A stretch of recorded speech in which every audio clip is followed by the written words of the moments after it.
is that we all get it. Don't give in to the pain, just keep living, cause got dreams I'm striving for. So I'm gonna live higher. I'm gonna live higher. I got dreams I'm striving. What's going on, guys? I'm super excited today. I have David Bokman from the Philadelphia area. This guy is quietly crushing it. He's not someone who really talks about the type of things he's doing, but I can promise you, I'm on his buyer's list. He does really big deals, and he's crushing it quietly. So it's a pleasure to have David on this show. David, I really want to appreciate you for taking the time out to share some of the value that you're going to provide in this interview. So. Toby, man, thanks so much for having me on. And as I mentioned, you know, I'm happy to be able to provide value wherever I can, whether, you know, one person gets something out of it or more. I'm happy to be able to do these kinds of things and share my experience as well. Awesome. So let's kind of take us back to kind of how you get started and what made you want to get into real estate. What were you doing before real estate? Yeah, so to answer that question, I never actually wanted to get into real estate, and it actually fell on my lap accidentally. And I talk about my story in other interviews that I've done, but, you know, a really quick version, you know, I've been in the corporate world my entire life, over 10 plus years. When I say corporate world, I was a medical device rep. Okay. So for people who don't know what that is, you know, a medical device rep is, you know, you have a territory, you wear a suit and tie, and you go and you try to sell devices, whether it's, you know, a couple $1,000s or a multi-million-dollar MRI machine, right, to a hospital, university. And so that's what I did for over 10 plus years. I worked for different companies in different roles, but essentially I was in sales and marketing my entire life, basically trying to get doctors, universities, health clinics, Temple University, health systems, you know, big, large organizations, trying to sell them things. And usually I'm competing against other large companies. So doing presentations, being in front of people, being able to talk about pros and cons of why you should work and buy from me versus the other 10 guys, you know? So that was kind of my history. There was also a point in my life where I went and started an internet company in the health industry with a couple partners. And what I'll tell anybody that's listening to this, don't go into business with multiple partners. Too many cooks in the kitchen. And so long story short, with that business, it went really successful the first year, and then it just tanked the last 2 years. I ended up having to, you know, basically get rid of it and go back to the corporate world and start all over again. Mm. And here comes the real estate part. You know, my brother-in-law at the time was kind of already doing some fix and flips on a really small level. And one day he called me up, and the first question out of his mouth was, "What's your credit?" And I'm like, "Why, man? Well, what do you need my credit for?" And he's basically like trying to tell me that, you know, he doesn't have the credit. He wants me to get the hard money, and he wants me to do fix and flips with him. Right. And so that was my first kind of introduction into real estate. That didn't really work out because I realized it was really hard to find the property, especially if you're working with a real estate agent, because that's what most people do. You think you need to work with a real estate agent to try to find the property. And I was just finding that it was way too difficult, and the profit wasn't there. Right. And then we have another conversation, and he starts telling me about wholesaling. I didn't know anything about it, man. He tells me to read this ebook. He sends me this ebook. It's my brother-in-law. So the ebook sat in my email bin for a few weeks before I even opened it. Now, was that ebook from like a guru, or was it from someone local, or what was that? It was from someone local. Okay. And when I finally read the ebook, I mean, I was sucked in because I already understood the concept of wholesaling, because wholesaling is really not just related to real estate. It's in so many other industries. Right. And so I was actually at one point a medical wholesaler, you know, working for a distributor. So I understood the concept, and I already had people that I knew that were already doing it for many years. I just never put the pieces together. Right. And so after reading that ebook, I started to I wanted more info, right? And I realized I had all these other books in my house that I didn't read. I started reading them. And momentum, right? You're reading things, you're learning things, and I started to put things into action. Awesome. And so that was a little bit of a longer story that I wanted, but that was my kind of first introduction into real estate and how I got started. It was really just an accident. But I took everything that I learned and I put it into play. And believe it or not, I ended up closing a deal in the first 30 days. Okay. How did you find that deal? How did you get that deal? So funny story, and I'll never forget, is the person called me asking for somebody else. Oh, And you know what? And what do you do normally in that situation? You say it's the wrong number, right? right. But for something inside me didn't say that. I kind of was like, well, that you got the wrong number, but what can I help you with? Okay. She obviously got my number from somewhere. I didn't ask where, but I just went with the conversation. And next thing you know, I had an appointment with her the next day. Oh, wow. How did you, since that was your first deal, how did you find that buyer? You know, also funny story. So I put the property on the contract. You know, I couldn't sell it initially the first like week. And then the person who wrote that ebook actually ended up contacting me. Oh. You know, local person, so small community, right? And he's like, hey, let me help you sell that property. I was like, oh, I was blown away at the time. I was like, oh man, like this, I'm reading this dude's ebook. Now he's calling me to work with me. And long story short, he couldn't sell it. Oh, wow. I ended up finding the buyer off Craigslist, man. That's crazy. It was meant to be, huh? That's what it sounds like to me. You know, who knows? But you know, what I can tell you is, you know, I took the knowledge that I learned and I applied actionable steps. And I think that was the one thing that stops a lot of people is they learn all this stuff, but they don't actually put it to play and see if it works or not. And I think for me, I put it to play right away, knowing that it was going to work, and it did. Right. And I also at that time was getting fired from my job. Oh, wow. So it was perfect timing, you know, and I already had it made in my mind that this is what I was going to do full time moving on. So that's kind of the story, a little bit longer than I wanted it to be, but accident, you know, just fell in my lap, man. So give me a timeline from your first year to your second year to what you're doing now, what your business looks like today. Yeah. I'm going to talk about, because I heard you in another interview, and I just see the growth every year and year. So just talk about what you were doing the first year, second year, and third year, and what your business looks like today. Yeah. So my very first year was 2016.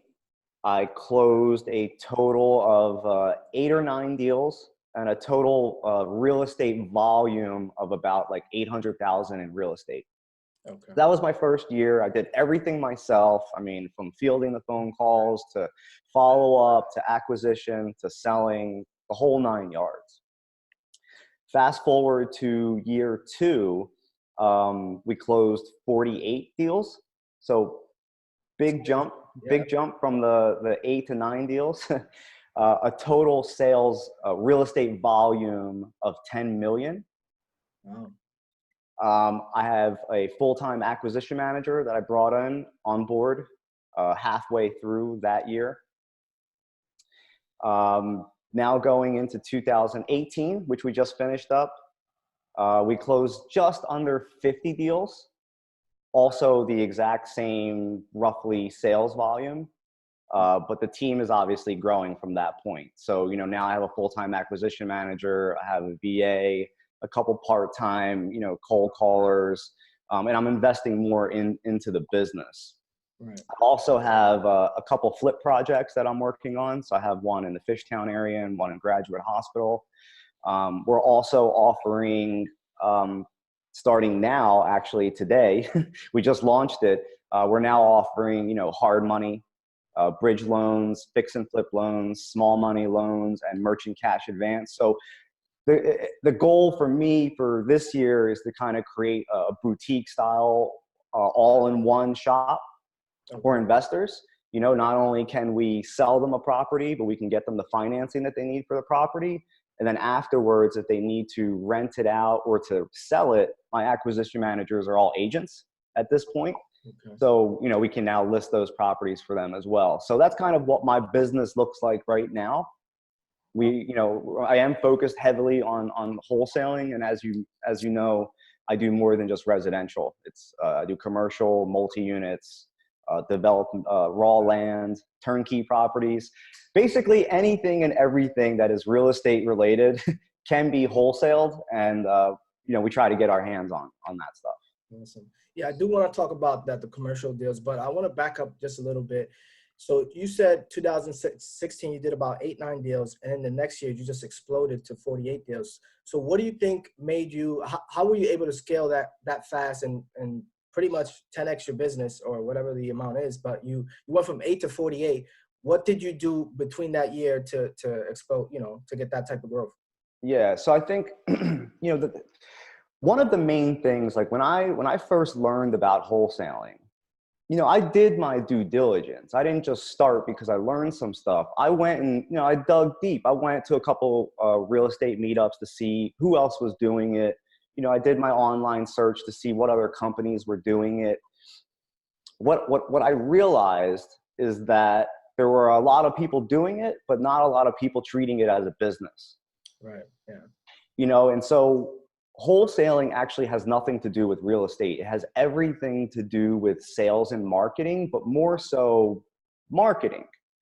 And so I spent the first year and a half doing all the stuff that most people don't want to do, which is building their brand and setting up the pieces of your business so that when you start to grow, you can just start lighting fuel to the fire, right?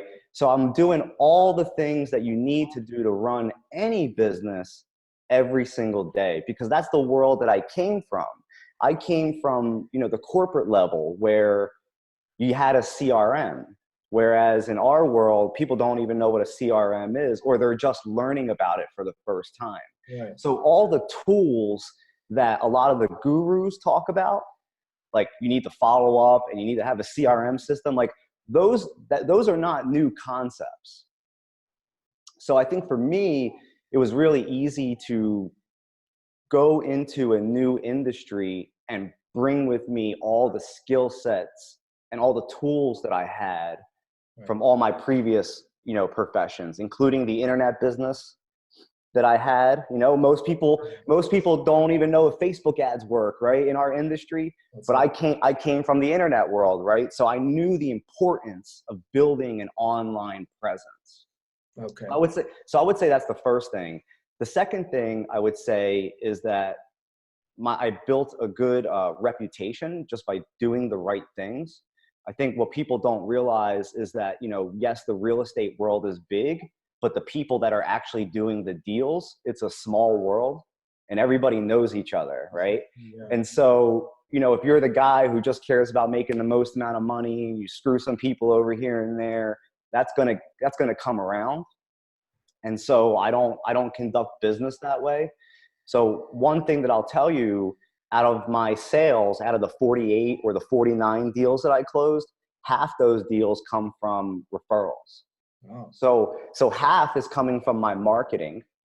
The other half is just coming from people who want to work with me, whether it's other agents, brokers, wholesalers, investors, old landlords of mine who deciding that they want to get rid of their portfolio and would rather let me do it than a real estate agent. You know what I mean? So I would say that what's made me so successful is doing all the things you're supposed to do, the right things every single day, day in and day out, being consistent.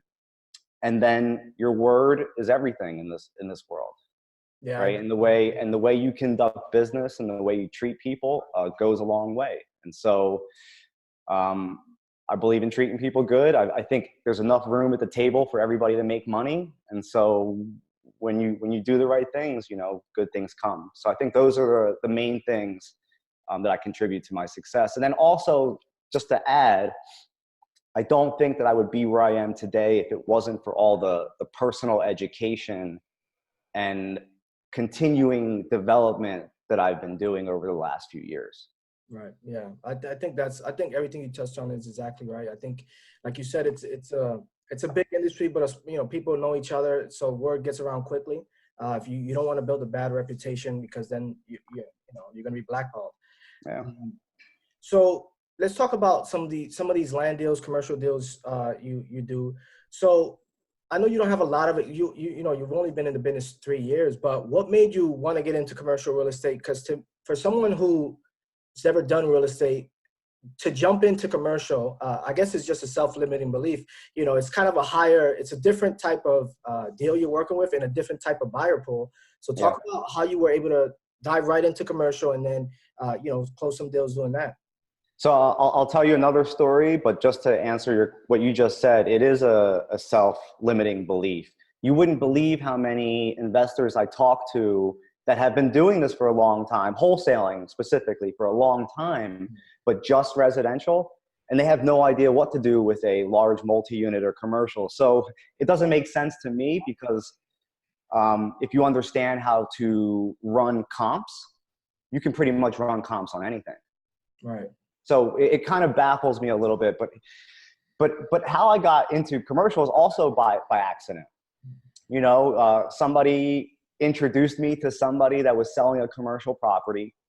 I thought, just like everyone else, it's above my head. So what did I do? I got one of my friends involved who's an agent, someone who I thought knew what they were doing. At the end of the day, we ended up losing the deal. He did not know what he was doing, but I learned a very valuable lesson that I don't really need anybody else to do these kinds of things. I can do it on my own. And so that's what I did moving forward. I learned how to, comp these properly. And during that process, I was always building my buyer's list. So my buyer's list is building. When I sent out that first commercial property, I had tons of people contacting me. So I knew right away I already had the buyers for properties like this. So that's just how it kind of started. And then after that, I just never looked back. Wow. So I don't primarily focus on my marketing to get these types of properties. Most of these types of opportunities are coming to me through my network.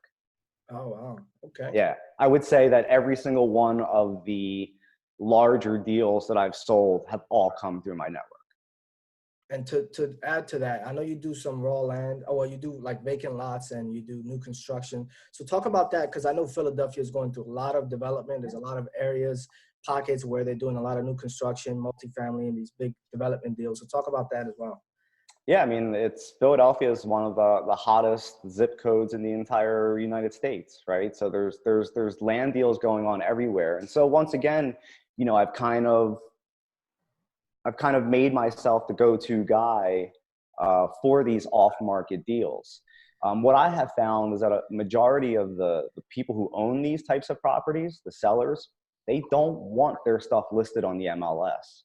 They actually prefer their properties sold off market because they just don't want they don't want their stuff they don't want everybody to know what's going on. They just prefer it that way. So I've just found that niche. It's a niche that like nobody else is really going after because, like you said, there's that self-limiting belief. But there is more work involved in understanding how to comp an entire block of raw land, right?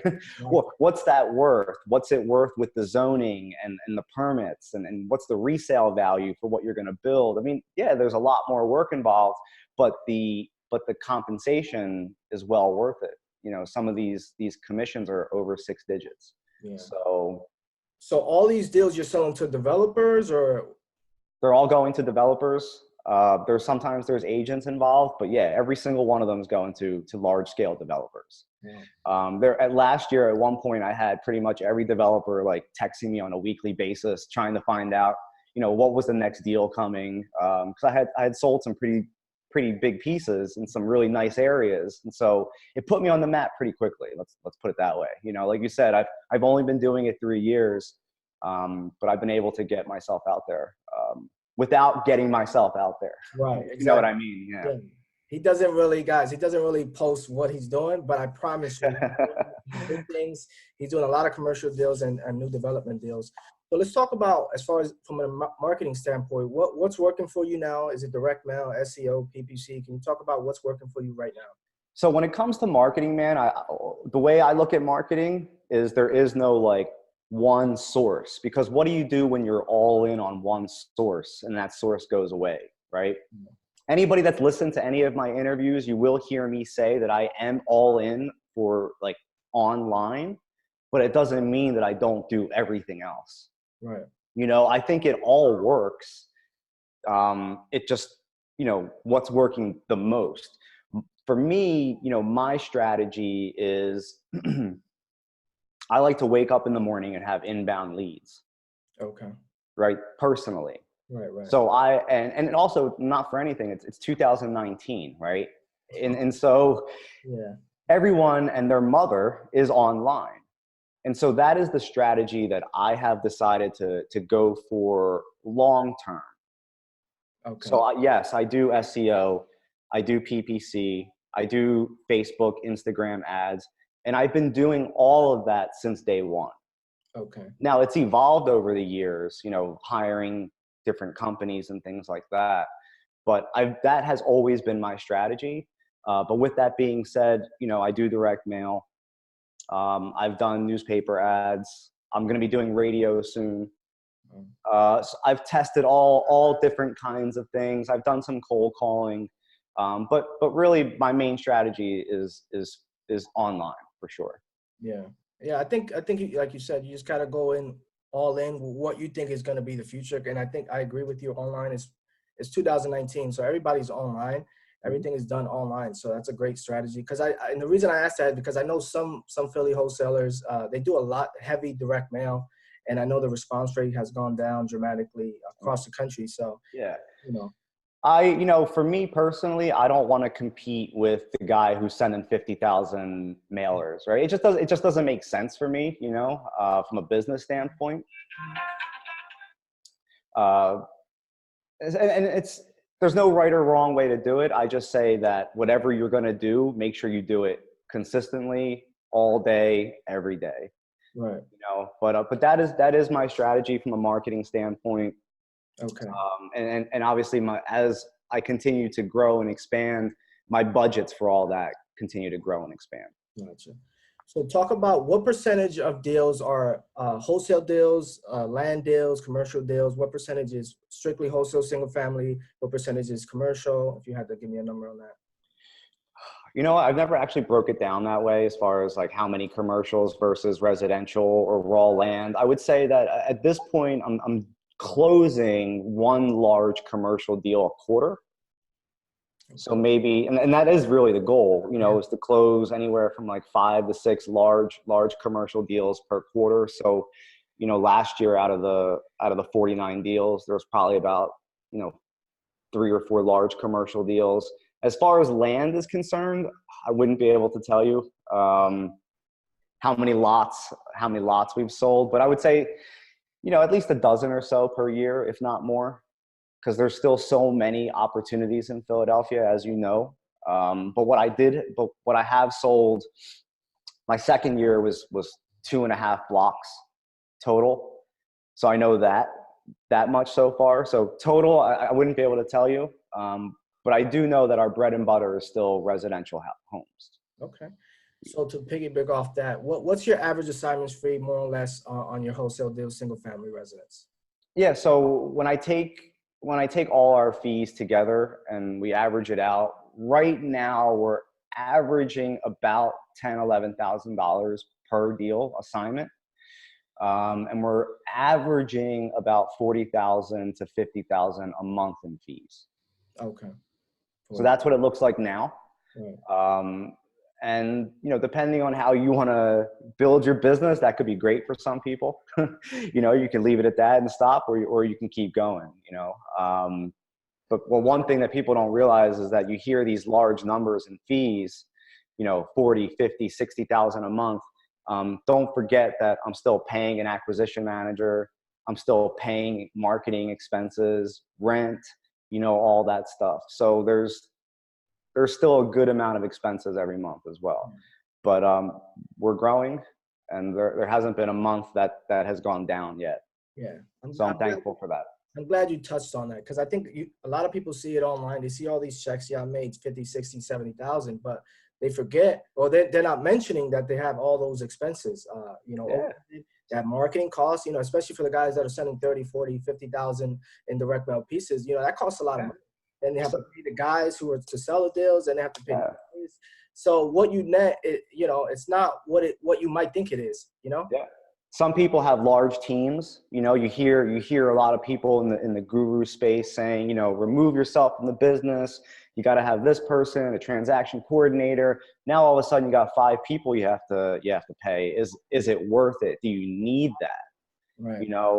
Are you actually doing bigger things that you can't be involved in your business? You know what I mean? So yeah, you're right. And we live in a world of social media, right? People, they say that the latest stat that I read was that, and I think you'll agree with me, they say that 75% of the people in the United States have less than $500 in their savings account, right? But the next stat, which is interesting, is 75% of the people on social media are posting their best life ever. Right. So you got 75% of our population barely have a dime in their savings account, but yet everyone is posting their best life ever. So who do you believe? Who do you trust? Right.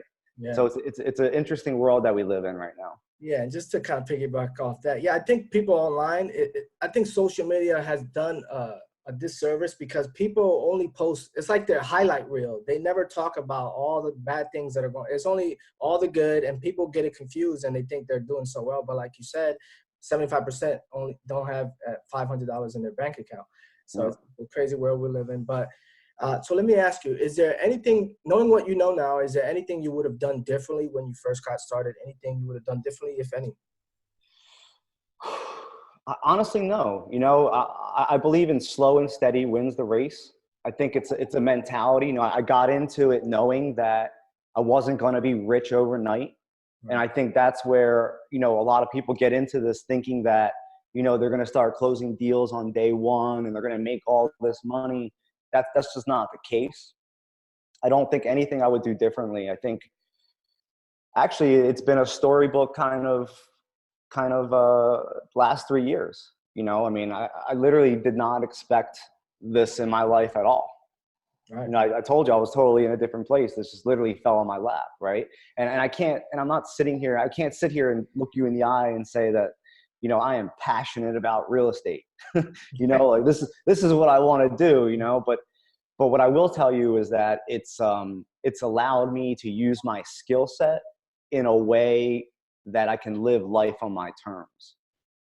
Right. As opposed to having that 9 to 5 or having to work for somebody else or having to answer to somebody else. My last job, God forbid it was like end of a quarter and we had goals to hit. Man, my boss would be calling me every 3 hours on the hour, asking me the same questions. Like, man, I don't have an update for you.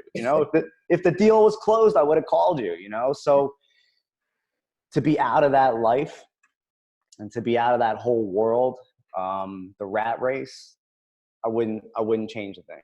Awesome. Let's talk about that. Let's talk about what real estate has done for you, your lifestyle.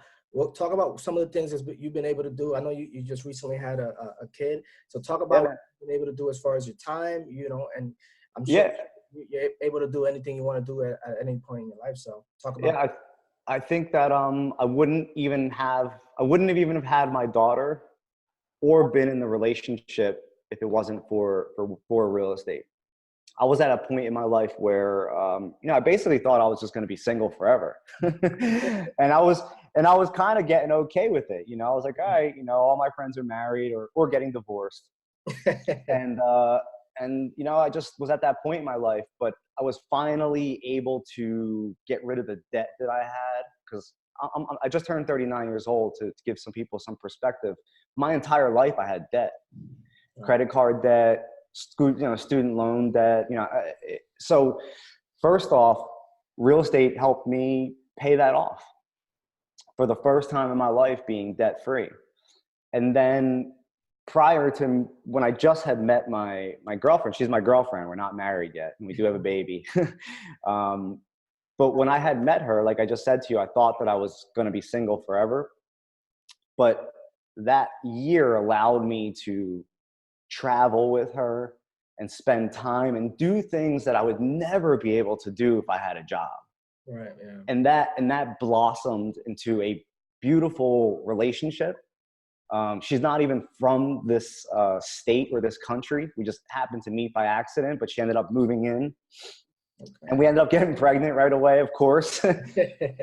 and I have, she'll be one next month. And I have a beautiful, healthy baby girl. And none of this would have been possible if it wasn't for jumping into the real estate game, to be quite honest with you. It's completely changed my life from a personal standpoint, from a financial standpoint, from a family standpoint, right? You know, and my time. I don't work a lot.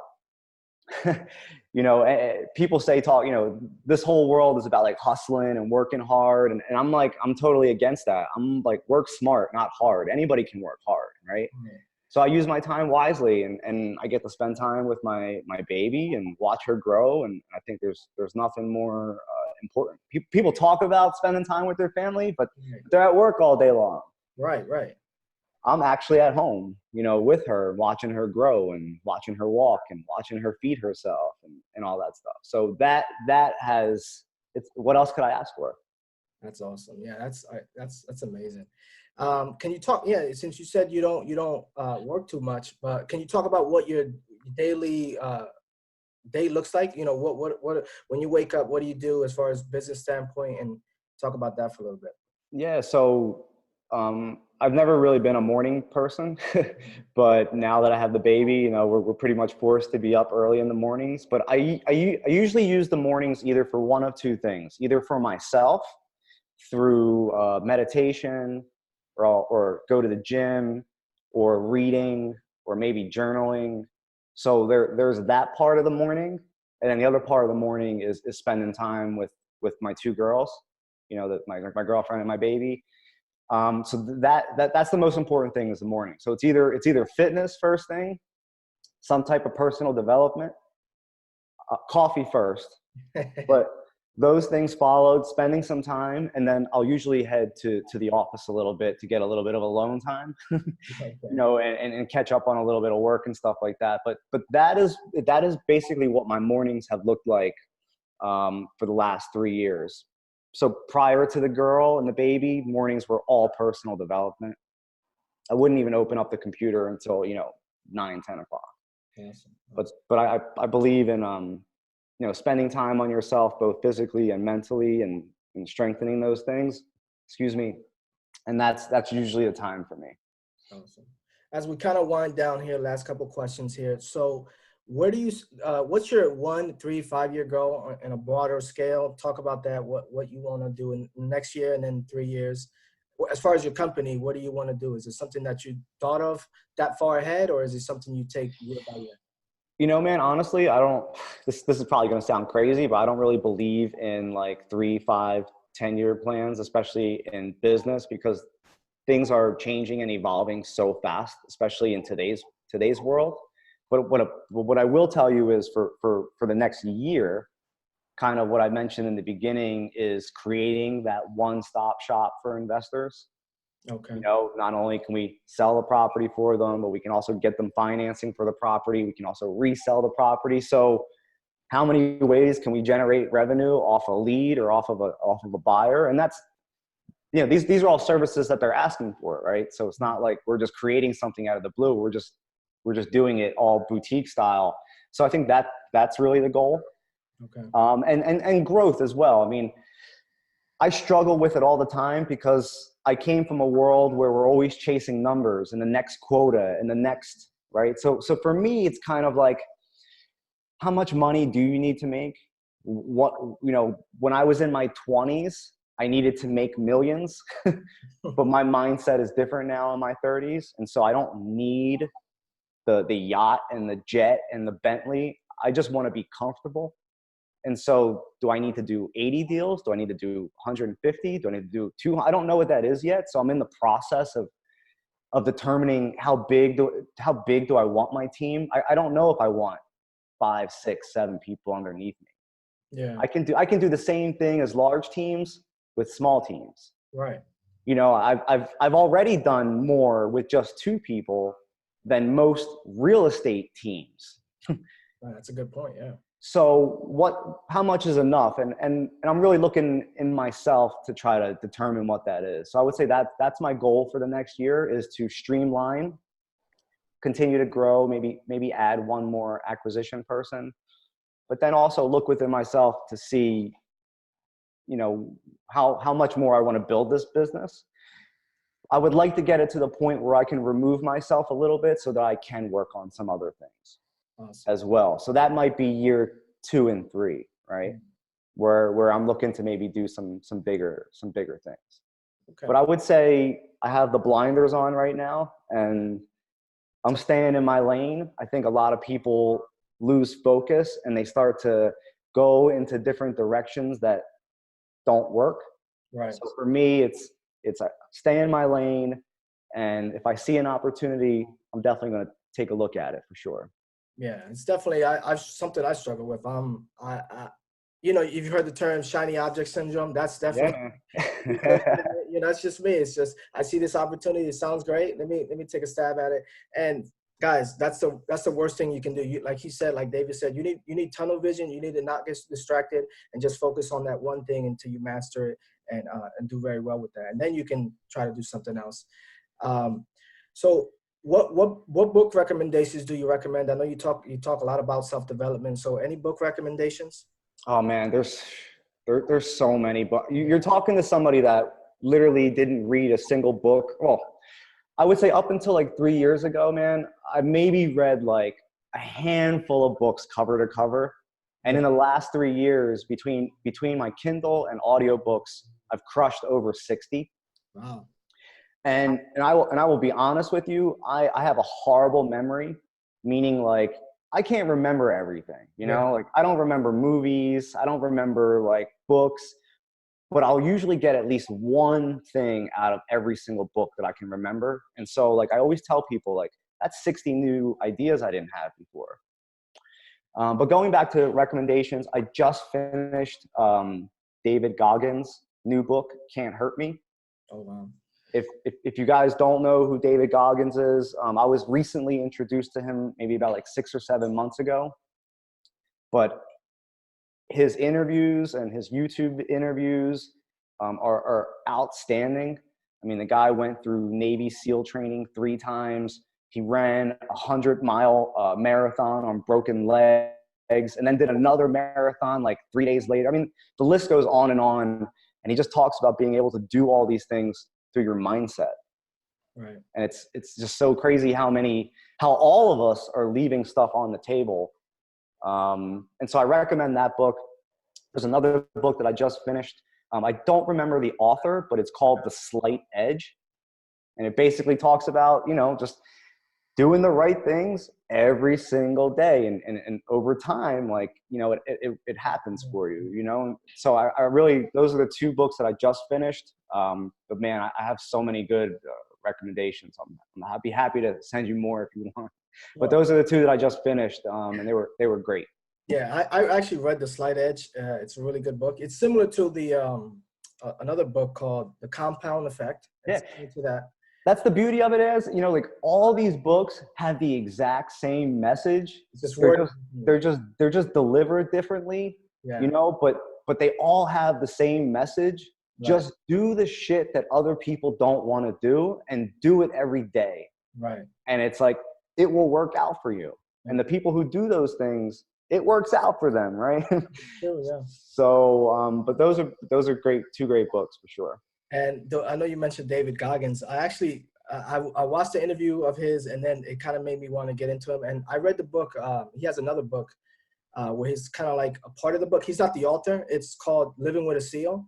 Mm-hmm. It's a billionaire basically hired him to live with him for 31 days and push him to his limit. So it's a really good book. So last thing here. any piece of advice, I know you mentioned, you know, you got to do what the book says. Any other piece of advice you want to give before you go to anybody? Any piece of advice? Any last parting words? Man, I think the biggest thing, you know, if you can get from anything that I'm saying, is that you will learn so much more through trial and error than you will through anything else. You know, the one thing that I did not talk about is all my failures. Right. But I have failed and been fired and have gone from job to job to job, and it's that fortitude of keep on going, even when times were bad. When I talked about I started that internet company, Right. I literally had $0 in my account when I got the job to go back into corporate. Right. You know, so I mean, all I can tell you is, you know, put in those actionable steps. You know, go after it, do the things you're actually supposed to do. Put in the work. That's what I would say. I would say there's too many people that are perpetual students. Yeah. Too many people who have their own limiting beliefs about what you can and cannot do. So I would say take the actionable steps. And then also just to add, if you're not, I say this all the time, if you're not evolving, you're dying. Yeah. That's So if you're not working on yourself, reading, physical fitness, meditation, journaling, whatever the case may be, what are you doing? How are you getting better? Yeah. So I believe that we continue to learn until the day we die. And anybody that thinks they know everything, I definitely can't have them in my circle, you know? So actionable steps, and continue to improve on yourself so that you can be a better version for yourself, for your family, and for your friends. That's some great advice. I hope you guys got some value. I'm sure, I know I did. I'm definitely going to listen back to this interview. I know David dropped some value bombs on here. So where can people connect with you? Yeah, man. So I'm all over, you know, social media, but if you want to connect with me, you can go to bokmaninvestmentgroup.com. There's a little intro of who I am, what I do, all the companies that I own. And then all my social media, and then my email is at the bottom. So if you actually want to send me a message, my personal email is on that site. Awesome. Awesome. Well, thank you again, David. I really do appreciate it. It was an awesome time. Okay. My man, thank you so much. Have a blessed